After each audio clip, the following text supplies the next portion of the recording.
Thank you for tuning in to another episode of G.E.N Talks podcast, where the goal is to empower the youth of Glendale and connect youth to community resources, individuals, and organizations through interviews and discussion.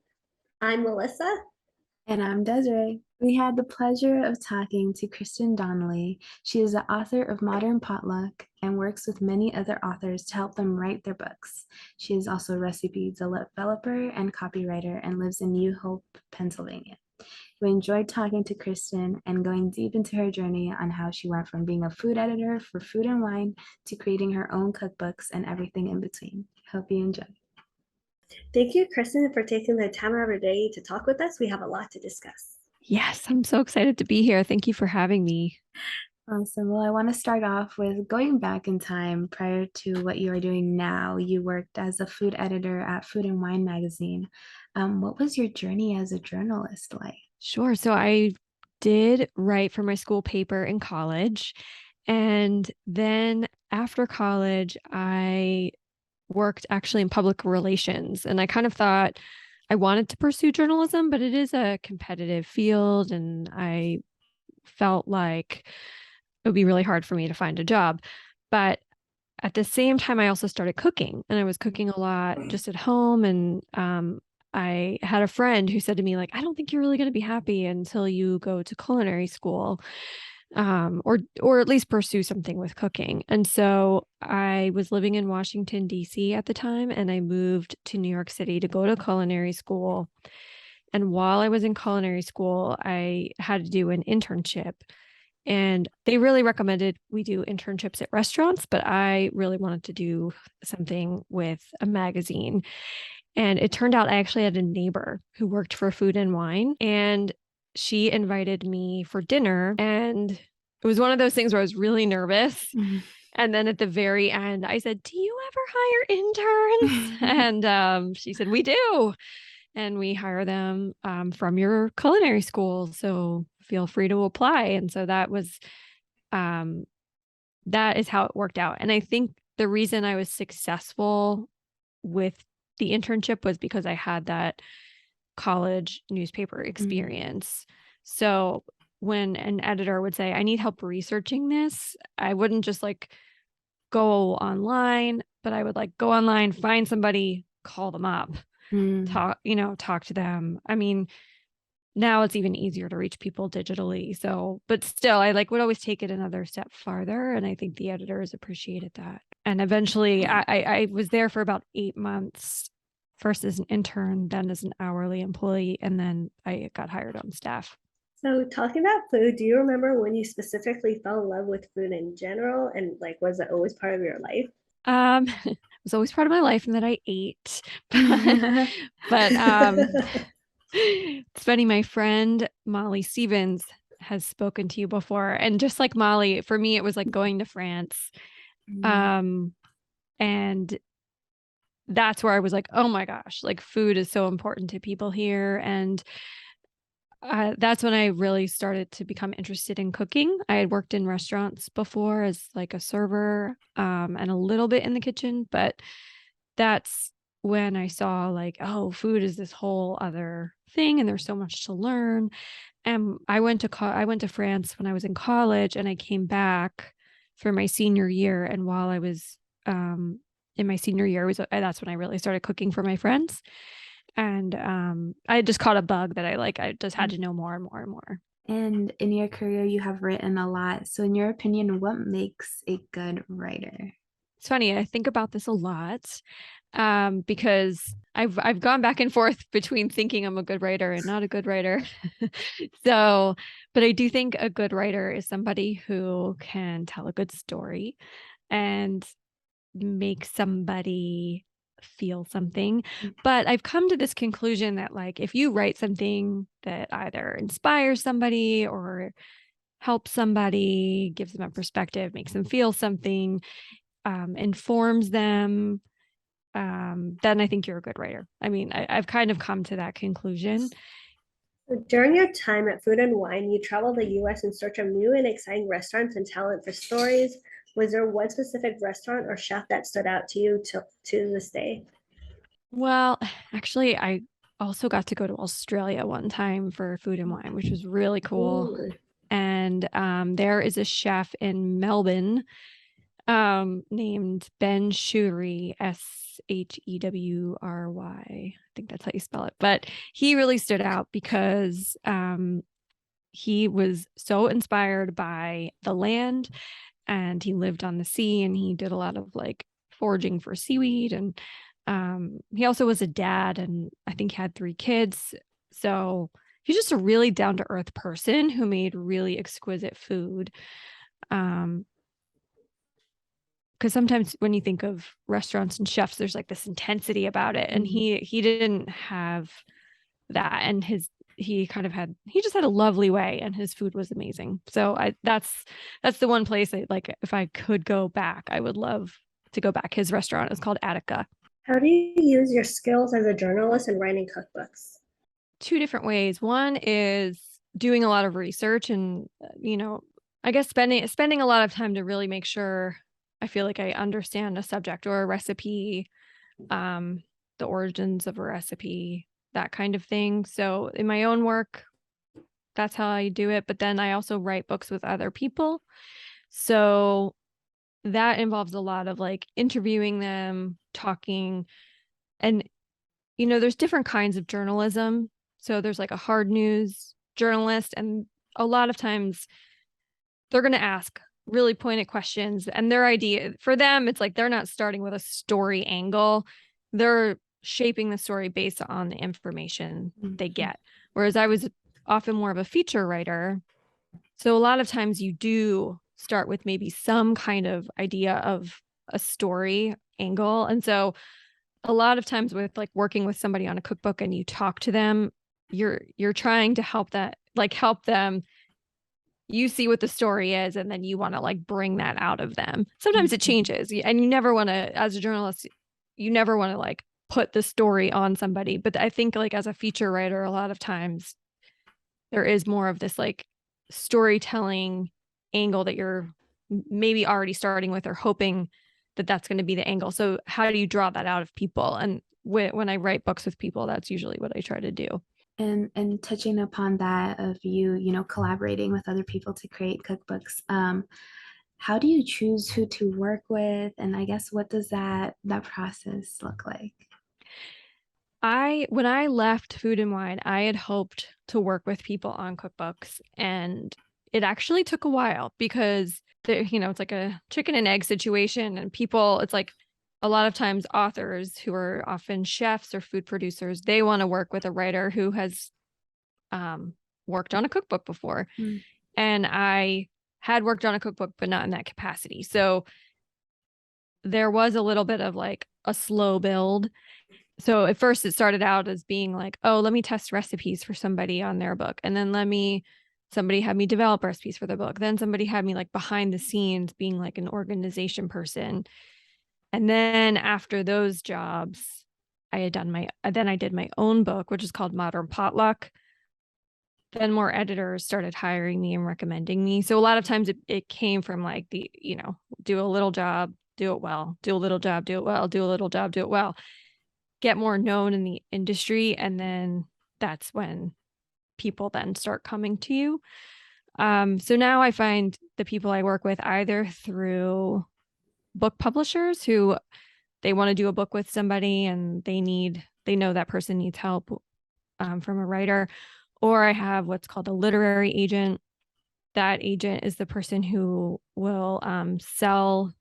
If I want to do a book, he sells it to publishers, but he'll also represent me. So when he's working with his own authors, he might say, I work with this writer, try to match us up. So, but it does have to be like when you work with somebody on a book, you have to really respect their work. And like, there's like, do we get along? Yeah. There's a lot of that goes into it as well. So, and touching upon Modern Potluck, I guess how was that, creating your first, I guess, like in a sense, essentially like it's like your little baby. So totally. how did that come to be, and how did that feel like finally having a piece of your own, out in the world? Yeah, it's so funny, my little baby, because it was like my little baby inspired by my little baby who, um, so I used to have dinner parties when I was a younger adult, and I loved to cook, so I would try out new things and make like spend all day cooking. And then I had a baby and I was like, oh gosh, I just don't have time anymore to like host people the way I want to host them. And I was thinking about when I grew up, I would go I have a larger extended family. So it was a lot of birthday parties for cousins and obviously all the major holidays. So when we would get together, it often would be some kind of potluck. Like, the host made the main dish, everybody else brought stuff. But in my family, people tended to make the same things over and over again. And I was, you know, a cook who liked to try new things. So then I was like, oh, maybe there are other people like me who, either want to entertain in this way or go to a lot of things. Like they never know what to bring to a party and they want to bring something new and different. So then I was like, what if I do a book about potluck food? And that is how it came to be. Like it was very like authentically from my life. And then for the recipes, I had a lot of inspiration from having worked at Food and Wine. So just cool recipes I had tried over the years that I wanted to like put my own twist on or just put out, just make sure like people knew these recipes existed because they're so good. But it is interesting. You said like, what was it like to have my own book published? I've come to the realization that I actually love doing the work so much that for me, sometimes the joy is in the work, and then like having the book is it's like a bonus. But in the end, I was like, this isn't, I don't feel this the way I thought I thought I would feel like, this is all I've ever wanted. This is my dream. But in the end, the dream was actually doing the work. So it's kind of funny. And I also like your food philosophy, which is eat healthfully, indulge sometimes, and enjoy it always. So, how does that philosophy translate when you're developing recipes or even helping create cookbooks or making, your own cookbook? Yeah, a lot of my recipes, I guess, have a little bit of a healthy angle to them in that they use a fair number of vegetables, and maybe like fewer processed foods. But I eat everything, and I really try to not think of like, yes, I will with my daughter. I will call, she's 10 now. So like I will call things like junk food sometimes, but I try not to be like too moralistic about food. And um I think that comes down to the enjoy it always, it's like even something like a Dorito.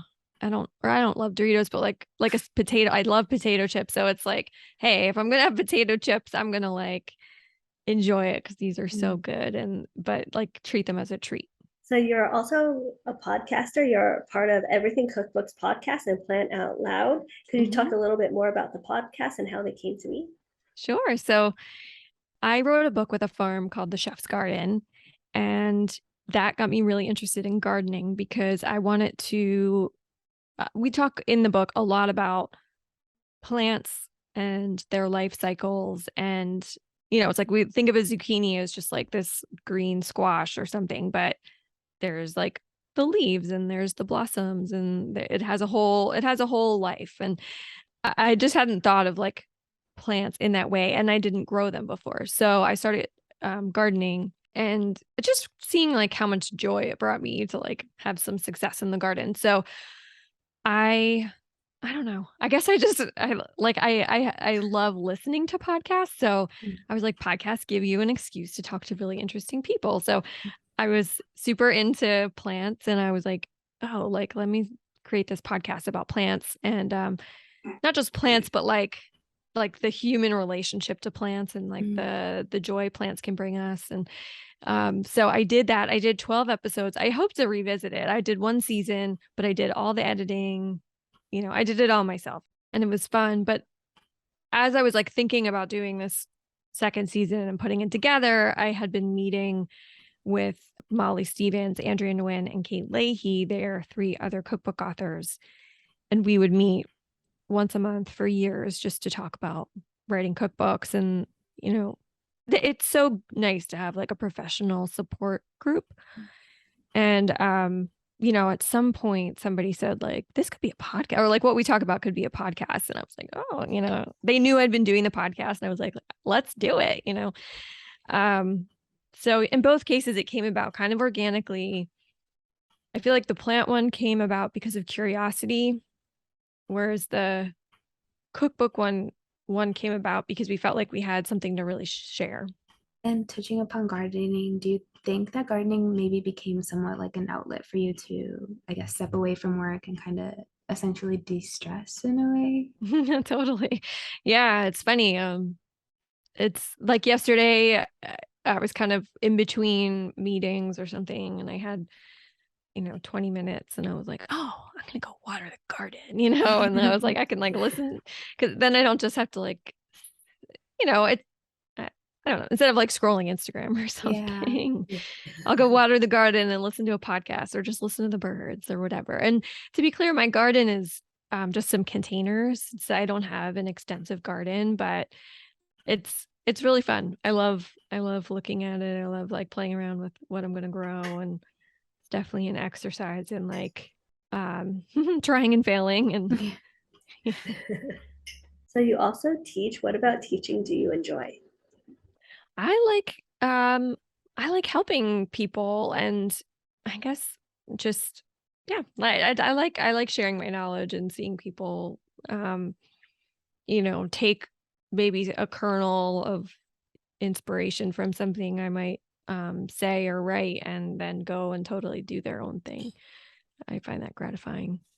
And have your students, in a way, taught you something in return while, Oh, you're for sure. Yeah, yeah. Oh gosh, yeah. And or they'll like to even, do things like better or just in a totally different way that I learned from. So 100%. And I think there's some statistic that's like the best way to learn for retention is to actually teach. So like if you want to retain knowledge, if you have to teach it, then that's when you learn it the best. So yeah, for sure. For someone who wants to get better at cooking, what is one tip that you would give them? I want to say take a class, and I might stick with that. Part of me is like, there's so much more access now to things online, like between YouTube, even TikTok. Like honestly, my daughter, she'll like cook stuff from TikTok all the time. And I do think that's a great way to learn, by doing in some way. So whether it's TikTok or YouTube or whatever that inspires you. But I think if you do have the opportunity to take a class where there's a live instructor who can give you feedback, that is awesome. Because before I went to professional culinary school, I actually I was living in Washington, D.C., and there was a culinary school there that had a professional program as well as like a recreational. And they had this program where you could volunteer in the class as an assistant, which basically meant you're mostly cleaning up and doing dishes, but you got to actually stay in the class. So you got to be in those classes for free, learning there, but then you got to take other classes half price. So that was actually before I went to professional culinary school. That's how I started. And there were a lot of light bulb moments for me in those classes, those early classes, where I was just like, oh, like, because you don't know what you don't know until somebody starts pointing things out to you.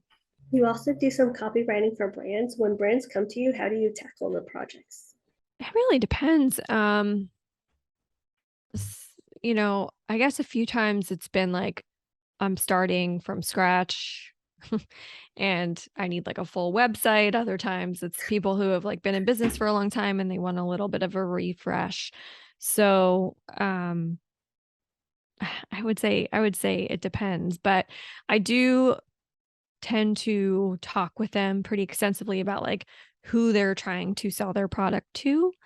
And I often find it's helpful if they know other, not competitive brands, but like complementary brands. So I'm trying to think of like an example, but I did work for a while with Blue Bottle Coffee, they're based in the Bay Area, and they have shops all over California. But things where it's like this shopper might go here for coffee and here for clothing and here for a restaurant. And, like looking at those complementary brands, like what are they putting out?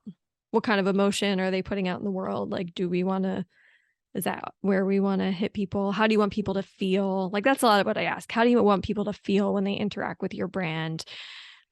What other brands do you admire, or do you think that your potential customer is going to shop with, and then go from there? And then, so do you think those are some of, like, I guess, the key questions that people should ask themselves when wanting to grow their brand or wanting to have their brand be known more to others? I think feeling like like the emotion that you want somebody to feel after they interact with you, whether you're a personal brand or have a product. I think that's so important. And maybe, I don't know if it's always overlooked, but I think sometimes overlooked. Yes, people will make buying decisions partially based on like the quality of a product and these very logical things, but other times they're basing it on how it makes them feel. Like, does it make them feel really good about themselves? Do they feel encouraged? Do they feel, like $1,000,000? Do they, what's the story that your customers telling themselves when they interact with your product? So I try to think a lot about that.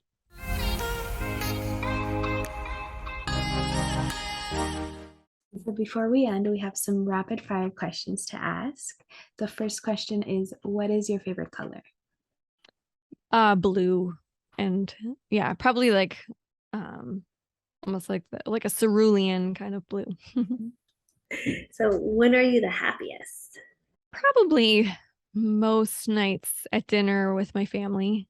And I say most nights because sometimes my daughter gives me a hard time about what I cooked. So sometimes that's annoying.